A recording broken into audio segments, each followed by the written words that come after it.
Fala pessoal, tô aqui novamente comentar um pouquinho sobre Liverpool e Manchester City. O grande jogo dessa temporada europeia até aqui, talvez o jogo que envolvesse os dois melhores times do futebol mundial no momento. E deu Klopp, o Liverpool ganhou de 3-1 para cima do Manchester City, venceu e venceu bem, né? E hoje eu acho que assim, a gente esperava muito um duelo tático, né? Um jogo de um ano atrás, lá em Anfield também, né? Até não exatamente um ano atrás, um pouco mais de um ano atrás. Foi muito interessante ver um duelo de mudança de peças constante na faixa assim, da movimentação de peças no campo. Inclusive o jogo do Etihad, né? O jogo do Etihad, que foi logo no início desse ano, 2019, também foi um jogo muito legal nesse sentido, as movimentações táticas. E nesse jogo foi diferente, né? Eu acho que até muita coisa foi condicionada pelo fato do Liverpool ter aberto já 2-0 na metade do primeiro tempo. E isso naturalmente condicionou, pelo menos na minha opinião, condicionou bastante para o jogo ter se tornado muito mais um confronto de uma ideia contra uma outra ideia. Por mais que o time do Manchester City nem seja necessariamente uma ideia conflituosa com a equipe do Klopp, não, assim. Se engana quem acha que o time do Manchester City é meramente um tic-tac. Muito pelo contrário, né? O time do City é um time bastante vertical em diversos momentos. Uma das jogadas que a gente mais está acostumado a ver no time do Guardiola é a bola em profundidade para os jogadores de frente, né? Buscarem um corredor e a bola tocada no meio rápido para aparecer alguém para definir. Isso é uma jogada que o City faz o tempo todo. Então, assim, óbvio que são propostas de jogo diferentes, mas o City do Guardiola não é meramente um time de posse de bola, não, tá, pessoal? Assim, se engana quem pensa dessa forma. A posse de bola, como ideia de jogo, ela já evoluiu nos últimos anos e talvez a gente viva um momento de transição de ideias, onde a posse sai e entra mais o futebol vertical, o futebol objetivo, o futebol da velocidade, com muita participação dos laterais, né? Até vou desenvolver um pouco isso mais no final do vídeo. Mas enfim, acho que o retrato desse jogo foi isso. A vitória de uma ideia sobre outra. Por mais que a ideia do Guardiola não seja necessariamente a ideia clássica de posse que a gente vê, por exemplo, do Barcelona do Guardiola. Esse sim, era um time de tic-tac mesmo, um time de posse, de tentar encontrar espaço, cansando o adversário, por meio assim, tentar levar o adversário de um lado para o outro, cansando, tentando deixar o adversário desatento em algum momento para encontrar uma brecha. Né? Por mais que o City do Guardiola não seja assim, é uma ideia que se aproxima muito mais desse Barcelona do Guardiola do que de fato o futebol total, o futebol rock and roll do Jürgen Klopp, né? E assim, o jogo já começa bem tenso, o Manchester City começa melhor, com o Liverpool com uma dificuldade para sair jogando, buscando muitas bolas nas laterais, as bolas longas dos laterais. Você tem o movimento logo no início do Robertson tentando esticar a bola pro Mané, e no lance de contra-ataque, que é desenvolvido justamente pelo lado esquerdo, com a bola esticada do Robertson, o Gundogan afasta mal e o Fabinho acaba pegando de primeira para fazer o gol do 1-0 logo aos 12 minutos do primeiro tempo, né? E a partir daí o Manchester City sente um pouquinho a partida, começa a sentir aquele problema que a gente está acostumado a ver, um time que psicologicamente parece muito frágil em diversos momentos, né? O que, a minha opinião, é um pouco descabido, porque é um time de muita qualidade e são jogadores profissionais, né? Não pode ser um desespero que acontece em praticamente todos os jogos do Manchester City quando encontra uma situação adversa. E o segundo gol, na minha opinião, é o retrato da vitória da tática do Klopp sobre um time do Guardiola que parecia muito ingênuo, né? O segundo gol é um gol de almanaque do Liverpool. É um gol que a gente está acostumado a ver o Liverpool fazer em diversos momentos. Foi bastante parecido, inclusive, com um gol de empate no Etihad no início desse ano. Muito parecido naquele momento, até o gol naquele jogo, o time do Liverpool estava mais próximo da área. E eu acho que até, se a gente for falar de jogo mais equilibrado, no sentido de o Liverpool botar o Guardiola contra as cordas, aquele jogo no Etihad foi até mais do que esse, né? Nesse jogo, o City até conseguiu... O City até em alguns momentos sofreu menos. É difícil, até fica um pouco esquisito falar isso, assim, mas o City sofreu menos nesse jogo do que sofreu naquele. Naquele jogo, o jogo foi mais igual, o jogo foi mais tenso, foi mais pegado, né? Mas enfim, o segundo gol do Liverpool é um gol que mostra de fato a ideia de jogo de Klopp, principalmente a ideia de jogo do Liverpool, e como o Manchester City parecia completamente ingênuo, completamente batido. O Liverpool consegue atrair todo o time do City deslocado para o lado direito. Bernardo Silva, né, que jogava aberto pela direita, até uma marcação no Manchester City veio diferente. Isso é outro fator interessante. Como o Klopp ontem, né, exigiu do Guardiola ter que mudar um pouco o seu estilo de jogo, então era um time que jogava... Como a posse de bola foi muito equilibrada, você não tinha o Manchester City jogando todo no campo de ataque o tempo todo. Então a movimentação do 4-4-2 que armou o Guardiola, com o De Bruyne jogando ao lado do Agüero com uma dupla de ataque, fazia com que em diversos momentos você tivesse um homem a mais para preocupar, digamos assim, essa defesa do Liverpool, né? Que era o De Bruyne recebendo mais à frente, e você tinha uma saída de bola com o Gundogan e Rodri lado a lado. É muito difícil a gente ver o Manchester City tendo uma saída de bola com dois meio-campistas jogando lado a lado. Isso só mostra o grande mérito do time do Liverpool em conseguir fazer o Guardiola ter que mudar o seu estilo de jogo para enfrentá-lo, né? E o jogo foi praticamente, o primeiro tempo foi praticamente todo assim, com o Manchester City jogando um 4-4-2 mesmo, fazendo a saída de bola com 2 homens no meio campo, né? E no lance do gol é isso, né? Acabei nem conseguindo desenvolver sobre o lance do gol. O time do Liverpool atrai todo o time do City pro lado direito. Bernardo Silva, que é o homem mais aberto pelo lado direito, tá na faixa do círculo central. O Arnold inverte de pé esquerdo pro Robertson, que aparece se projetando num enorme espaço de campo. O espaço de campo que o Robertson tem, a tranquilidade que ele tem para esperar a projeção do Salah por dentro, e esse foi outro movimento que o Salah fez bastante, diversamente causou muito desconforto para Fernandinho e Herrelino, foi algo incrível, né? Ele tem muito espaço, cruza, o Salah aparece se projetando, o Fernandinho não consegue antecipar a bola, talvez era o que tivesse nas melhores condições para tentar frear o passe pelo alto que o Robertson deu, e o Salah acaba cabeceando para fazer o 2-0 já na metade do primeiro tempo e colocar o Liverpool para frente. E a partir daí o time do Manchester City entra em completa pane, não consegue mais produzir nada. Você tem talvez o De Bruyne sendo o cara um pouco mais lúcido quando conseguia recuperar essa bola, e assim, até o Manchester City conseguiu escapar do outro. O Agüero foi muito importante, né, jogando muito fora da área, até entra em conflito com o que o Gabriel Jesus falou de que o time do Guardiola gosta que o atacante jogue enfiado dentro da área. Esse assim, eu não concordo nem um pouco, óbvio, né, não tô no dia a dia do Guardiola, não ouço o que ele fala, mas assim, o Agüero é um jogador que joga fora da área o tempo inteiro, então realmente eu não entendi muito bem essa declaração do Gabriel Jesus, já falei isso aqui antes, mas enfim, hoje o Agüero jogou em diversos momentos fora da área. A maioria das finalizações do Agüero foram ou de fora da área, ou assim, da entrada da área, né? O Manchester City no primeiro tempo não conseguiu trocar passes dentro da área, no segundo tempo a situação foi um pouquinho diferente, mas enfim, até os 35 minutos, né, depois do segundo gol do Liverpool, o Liverpool vive um momento muito bom. E, assim, o legal foi ver como o Klopp não precisou mudar sua estratégia. Então era um time que não saía por dentro, a marcação feita por dentro do Manchester City era boa, então o Liverpool não conseguia muito bem jogar essa bola por dentro. Você tinha ótima participação dos laterais, você tinha o Firmino jogando mais recuado e o Salah fazendo muito movimento de centralizar. Então o Liverpool jogava mais ou menos num 4-2-3-1 e conseguia muito bem explorar não só as jogadas de lado com os laterais, como o Firmino por dentro, atrapalhando esse momento de posse de Rodrigo Gundogan, e criando muito bem o Fabinho também, né, sendo muito importante nos combates individuais, né, para dar essa sustentação, digamos assim, né, o cara que consegue dar o primeiro passe com qualidade.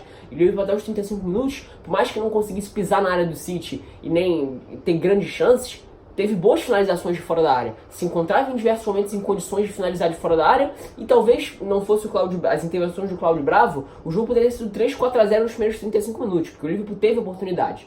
A partir dos 35 minutos finais, o City já cresce um pouquinho mais, né, e principalmente o lado esquerdo é muito explorado, que justamente era o lado frágil da defesa do Liverpool, o lado direito, né, com Lovren e Alexander-Arnold, que são os elos fracos defensivos do time do Liverpool. E você tem uma participação muito importante de Sterling, Agüero e De Bruyne, talvez os três principais homens ofensivos da partida de hoje, e o Herrelino principalmente no segundo tempo. Então você tem a velocidade do Sterling hoje fez uma boa partida, você tem o Agüero saindo de fora da área para ganhar a bola pelo alto, tentar ganhar no corpo, esperar a passagem do De Bruyne para tentar colocar um companheiro mais à frente na condição de poder definir uma jogada, né, poder fornecer campo para o Sterling correr, e na reta final até o Manchester City poderia ter marcado um gol fosse mais preciso, mas foi muito interessante a marcação do Liverpool de impedir que o Manchester City, no primeiro tempo pelo menos, né, depois do período em que o Liverpool já ganhava de 2-0, impedir que o Manchester City pudesse tocar a bola dentro da área, que isso é algo que o Manchester City faz com maestria em praticamente todos os jogos. No primeiro momento o Liverpool consegue frear isso e termina o primeiro tempo em alta, né,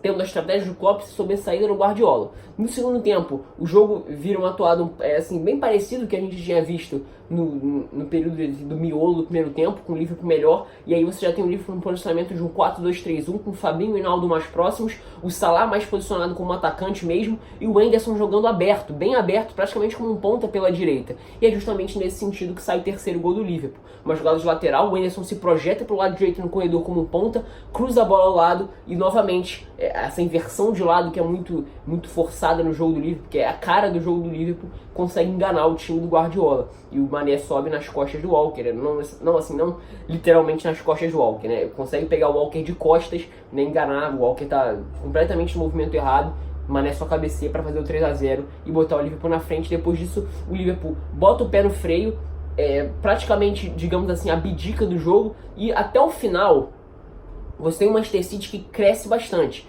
Agora você já tem o Gundogan se posicionando na frente no lado esquerdo, você tem só o Rodri fazendo essa saída de bola, o time do Manchester City consegue empurrar o time do Liverpool para dentro, de novo, bem verdade que o time do Liverpool, já com o resultado pronto, praticamente pouco ataca, né, e pouco consegue escapar, né, dos 70 minutos até o final do jogo, o Liverpool pouco incomodou o Manchester City, e o Manchester City forçando as jogadas pelo lado esquerdo. Agora você já tem o De Bruyne se posicionando baixo pelo lado esquerdo. No primeiro momento ele jogava com uma dupla de ataque com o Agüero, no 4-4-2 jogando pelo lado direito. Agora você já tem tudo concentrado pelo lado esquerdo, e o Angelino, a entrada do Angelino no jogo, foi a entrada que eu digo, mais participação dele no momento ofensivo, permitir que você tivesse mais um jogador para incomodar para aquele lado. E ali o Manchester City consegue ter o seu melhor momento na partida. E óbvio que teve o mérito defensivo do Liverpool de conseguir impedir em diversos momentos que a finalização fosse feita de forma clara. Você tem um Alisson muito importante. O Alisson hoje fez ótimas intervenções, né? Que impedisse a finalização de forma clara, que impedisse a progressão das jogadas, porque a partir dos 70 minutos até o final, o Manchester City consegue trocar passes dentro da área do Liverpool, utilizando o lado esquerdo. Então você tem o Sterling centralizando, inversamente buscando as jogadas de linha de fundo, você tem o Angelino dando suporte para aquele lado, você tem o De Bruyne fez uma partidaça, diversamente pisando dentro da área e encontrando passes por ali. Você tem ele dando suporte como meio campista pela esquerda para as projeções do Sterling, né? Aquela jogada, como eu falei, a bola tocada em profundidade para o jogador que se projeta no corredor, né? A gente viu bastante o Manchester City fazer isso, e teve muito mérito do Liverpool de conseguir impedir que isso fosse feito de forma mais clara, não só com as intervenções do Alisson, como também com boas intervenções em diversos momentos dos homens que defendiam por aquele lado. Por mais que seja o lado mais frágil do Liverpool, que é o Lovren e o Alexander-Arnold, do lado defensivamente falando, hoje foram muito bem em diversos momentos em conseguir frear os ímpetos do Sterling, impedir um cruzamento ou outro. Apesar do gol ter saído no momento em que o Liverpool consegue de fato ganhar uma bola dentro da área, né? O Angelino participa do momento, toca a bola sobra, o De Bruyne ganha dentro da área, disputa com o Fabinho, a bola volta para o Angelino, ele cruza e o Bernardo Silva até acerta um belo chute. O Bernardo Silva fez uma partida terrível, né? Defensivamente, falha no lance do segundo gol, permite um corredor absurdo pro Robertson, completamente enganado pelo estilo de jogo do Klopp que a gente está acostumado a ver todo final de semana, e nesse sentido eu acho que o Bernardo Silva defensivamente comprometeu bastante. O pessoal falou muito do Walker, mas eu acho que principalmente o Bernardo Silva, porque era uma faixa de campo onde era o Bernardo Silva que tinha que estar fazendo a contenção, porque o Liverpool estava no seu campo defensivo. Então assim, óbvio que o Walker foi mal no lance do terceiro gol, mas no lance do segundo gol, principalmente o Bernardo Silva tinha que estar mais atento com onde o posicionamento dele tinha que estar, e não jogado para a faixa do grande círculo, dando um campo inteiro para o Robertson se projetar. Mas enfim, faz o gol, né? E depois o City até conseguiu imprimir um volume bastante interessante, principalmente explorando esse lado esquerdo. Mas o Liverpool conseguiu sair bem nas situações, defensivamente foi muito seguro em diversos momentos e acabou saindo com a vitória, né? Grande vitória, vitória merecida. E assim, de novo, mais que eu acho que tenha visto, é a minha interpretação, a minha visão, né? O que eu consigo observar, que taticamente não tenha sido um jogo tão brilhante, se a gente for, eu esperava bastante isso, né? Um duelo muito tático, a movimentação de peças constante em campos para conseguir explorar o espaço, empurrar o adversário para dentro do campo, explorar uma fraqueza, enfim, a gente não viu muito isso, acho que muito na minha opinião por conta do resultado ter sido construído muito rapidamente. Hoje o que a gente muito mais viu, na minha opinião, foi uma ideia de jogo como um todo se sobressaindo a outra, e que até na minha opinião revela que talvez a gente possa estar vivendo um momento no futebol onde a posse de bola talvez não seja mais tão necessária. E sim, agora a gente pode estar vendo, assim, óbvio, né, que o futebol é muito dinâmico nesse sentido, e os caras que conseguem identificar isso e agir sobre, enxergar de fato os momentos de mudança de futebol, no estilo de atacar, e a posse de bola desde o Barcelona do Guardiola, por uns 10 anos, né, mais ou menos, né, 8, 9 anos, foi a principal forma de se jogar futebol. Hoje talvez a gente venha vendo estilos de jogos mais verticais, mais velozes à frente, sendo mais efetivos, né? Isso é muito interessante, né? A gente pode estar vendo uma nova era no estilo de atacar, né? O próprio City do Guardiola, por mais que represente o futebol da posse, já é um time vertical. Desde a época do Bayern de Munique, o Guardiola já arma times mais verticais.